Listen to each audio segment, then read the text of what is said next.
তাদের আমলের এত দাম, তাদের দিকে তাকাইতে হবে, তাদের অনুসরণে আমল করতে হবে। এই দুইটা গুণ বললাম, এই দুইটা গুণ হলো আল্লাহর হক। এই দুইটা গুণ হলো আল্লাহর হক। চার গুণের মধ্যে দুইটা গুণ বললাম, একটা হলো ঈমান, দুইটা হলো আমল। এই দুইটা গুণ হলো আল্লাহর হক। বাকি দুইটা গুণ আছে, ওই দুইটা গুণ হলো বান্দার হক।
এই সূরাটা পড়লে এত সুন্দর।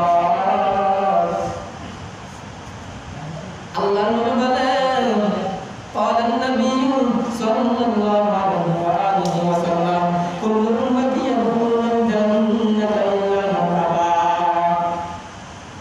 সূরাতুল আসরের শুরুতে আল্লাহ বলেন সব উম্মতরা জাহান্নামী। এইখানে নবী এসে বলতেছেন সব উম্মতরা জান্নাতি। কেন? আল্লাহ তো শুরুতে বলছেন সব উম্মতরা জান্নাতি, লাস্টে কিন্তু লাগাই দিয়েছেন। কিন্তু মানে 4 গুণওয়ালা ঈমান যার ভিতরে থাকবে সে জান্নাতি। নবী সেখান দিয়ে বলতেছেন কুল্লু উম্মতি ইয়াদখুলুনাল জান্নাতা ইল্লা মান আবা। হে নবীর উম্মত, হে আমার উম্মত, সব উম্মতরা জান্নাতি। নবীও কিন্তু নবীর ব্রেক লাগাই দিয়ে বললেন ইল্লা মান আবা। সাহাবায়ে কেরাম রাদিয়াল্লাহু তাআলা আওয়াজ করলেন ইয়া রাসূলুল্লাহ, নবী কারা আপনার জান্নাতি আর কারা জাহান্নামী? নবী বললেন ক্বালা, নবী বলেন মান আতাআনি দাখালাল জান্নাহ, যারা আমার সুন্নাতের অনুসরণ করবে, যারা আমার মুহাব্বত করবে তারা জান্নাতি। ওয়া মান আসানি ফাকাদ আবা, আর যারা আমার সুন্নাতকে আমার সুন্নি মাইনা সুন্নাত মানবে না, আশিক রাসূলের উপর আশিকের প্রতি আমার মুহাব্বত করবে না, তারা জাহান্নামী। আল্লাহ সূরাতুল আসর শুনতে বললেন সব উম্মতরা জাহান্নামী, কিন্তু নামে ব্রেক লাগায় বললেন 4 গুণওয়ালা ঈমানদার জান্নাতি। ওই দিক দিয়ে নবী বলেন সব উম্মতরা জান্নাতি, কিন্তু নামে ব্রেক লাগায় বললেন কারা কারা জান্নাতি। এই জন্য হে নবীর উম্মত, মদিনাওয়ালা নবীকে আর মদিনাওয়ালা নবীকে মানো, মদিনাওয়ালা নবীর সুন্নাত মানো। রাসূল মানুষের কাছে যে ধারে ধারে গিয়ে দিনের দাওয়াত দিয়েছে, আমরা কি করলাম? রাসূলের সুন্নাত করতে পারলাম না। কোন উম্মত এই দুনিয়াতে কিছুই না, যাতে তারা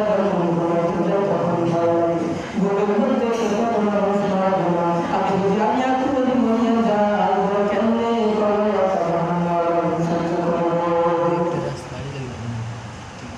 নবী আমার জীবন ভরে দিনে লাগি কষ্ট করে, দান দান সমাজ করলে গোপন সে তোমার জানিও, মনে কে ধরে খুশিরা জানে, মনে কে ধরে খুশিরা জানে।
এই জন্য মদিনাওয়ালা নবী আদর্শ এত সুন্দর, মদিনাওয়ালা নবীকে মুহাব্বত কর, মদিনাওয়ালা নবী আমাদের জন্য কত কষ্ট করেছেন,